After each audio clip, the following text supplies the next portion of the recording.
Welcome back to Real Talk Sports with Rico. Today we are talking about week 10 of the NFL season. We got the Dolphins versus the Rams getting ready to take off on Monday Night Football. But let's start with Thursday night's game. This was a great game between the Ravens and the Bengals. It came down to a 2-point conversion where the Bengals were unable to get this 2-point conversion to possibly go ahead and win this game. I think that there were a couple penalties that could have been called, but that's just the way that this season has gone for the Bengals as they just come up short, and the Ravens go ahead and win 35-34. I think both quarterbacks played extremely well. Next up, the Giants and the Panthers. This was the early game on Sunday, and this went into overtime. This is I think the first time this season that Bryce Young has put together back-to-back wins.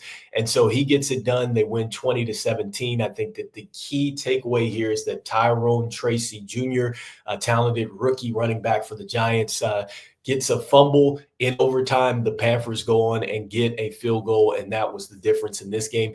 Next up, the Patriots versus the Bears. And so, look, the Patriots had 8 sacks as a team total going into this game. They had 9 against the Bears. And so the Bears have really been struggling. I think that offensive line, they had 4 offensive linemen out, and so the Bears really struggling at this point. And a good win for the Patriots. Next up, the Bills versus the Colts. And so, look, Josh Allen continues to keep this team winning. They started off slow, but they found a way to figure it out, and they put up 30 points on the Colts, so they win 30-20. And for the Colts, they have Joe Flacco. He's going to continue to start. That is something that their head coach talked about after the game. And so a tough one for the Colts. And then the Bills, man, if you would have told me that they were going to be 8-2 at the top of this division, would not have believed you, but they are absolutely rolling. Next up, Broncos and the Chiefs. And so the Denver Broncos give the Chiefs everything that they can handle, and the Chiefs end up getting a blocked field goal, and that's the difference as the Chiefs hold on 16-14. They came back in the fourth quarter, and I think that I've got to give credit to the Broncos yet again, playing tough. 5-5 right now, looking a lot better than they did a season ago. And for the Chiefs, now they're 9-0, and I think that this team is going to get a lot better because at some point they're going to get Isaiah Pacheco back to go along with Kareem Hunt, who's played very well for them. And I think that Travis Kelce and Patrick Mahomes, I think that they are heating up. And I think at some point, Xavier Worthy, I think that he is going to become a factor for this Kansas City Chiefs team, along with DeAndre Hopkins. I think that he has the real potential to be a legit number one for this team. And so I think that the Kansas City Chiefs, they are going to heat up a little bit more offensively. And if you're going to get them,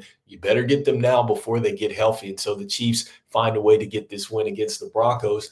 Next up, Saints versus the Falcons. And so I think that this is a game where the Falcons they should have won this football game. The Saints were coming in, they're banged up, injured. They also had just fired their head coach, and they come out, they put up 20 points in this one.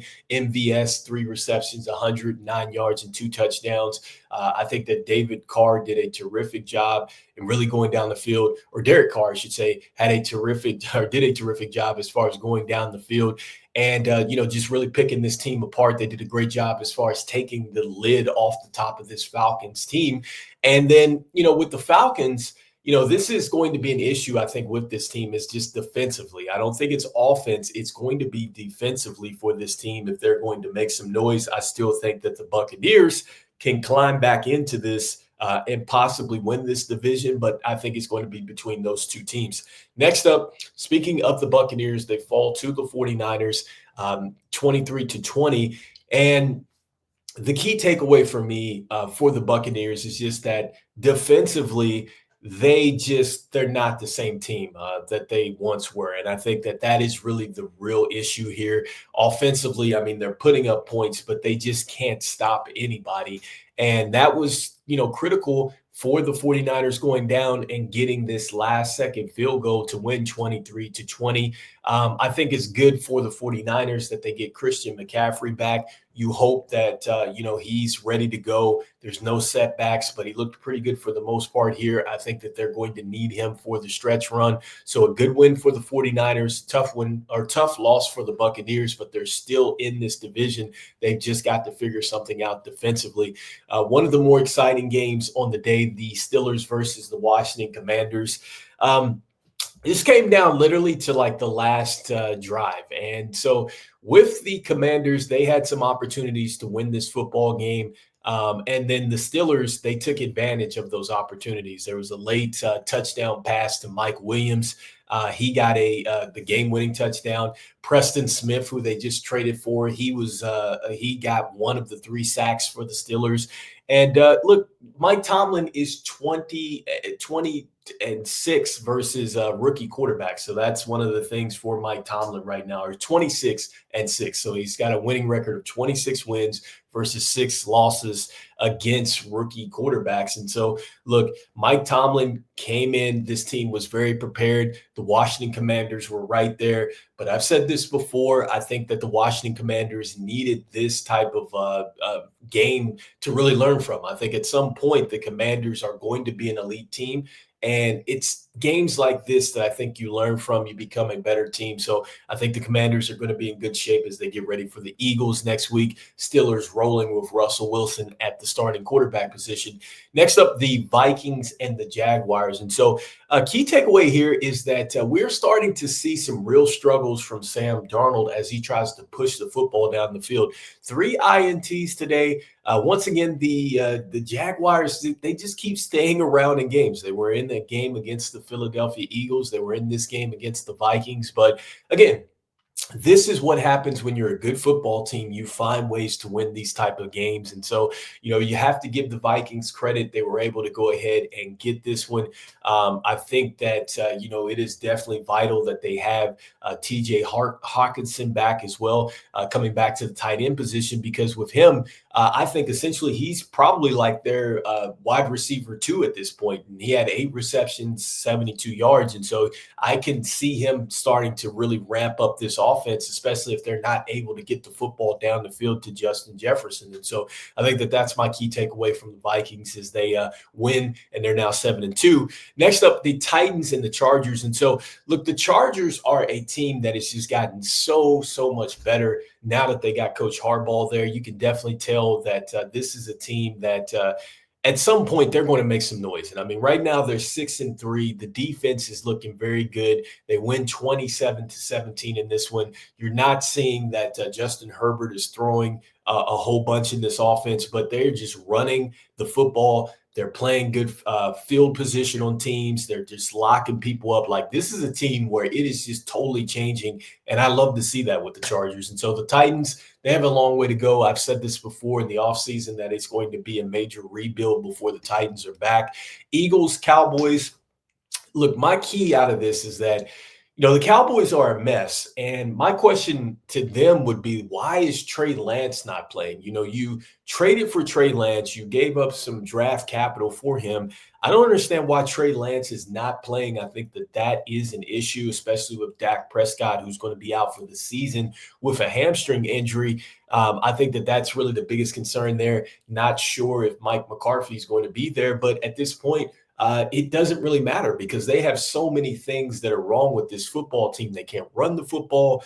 They're not very good as far as throwing the football. I think that Cooper Rush had 45 yards yesterday, so they couldn't get CeeDee Lamb going. It's been terrible for the Cowboys. And so the flip side of that with the Eagles, they are on top of the division now at 7-2. Offense is starting to heat up. Don't like the fact that the Eagles are a team that allows teams to really stay around. I think that could cost them in games. And then defensively, even though they only allowed 6 points in this game against the Cowboys, still that unit is not corrected, I think, from a year ago. They still give up a lot of chunk plays in the secondary. So we'll see what happens in a short week against the Washington Commanders for the top of the NFC East.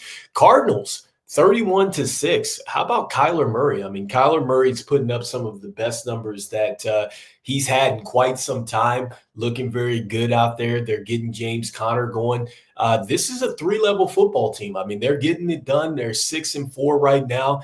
And the Jets, man, the Jets are really, really struggling. And I think that there's going to have to be some serious changes for the Jets going into the offseason. I thought that the Jets were really going to be a favorite in this division, especially once they got Aaron Rodgers back, but that just has not been the case. Next up, the Lions and Texans. And so, look, the Lions are just that team. I mean, they find a way to just seriously dig it out of the mud to get to 8-1 with 5 interceptions from Jared Goff, and they find a way to get it done. And so these are the type of wins that are just, they're better than just those kind of walk-off wins where it's just, okay, we knew that we got this team. We beat them 21-7 or whatever the case may be. You dominated.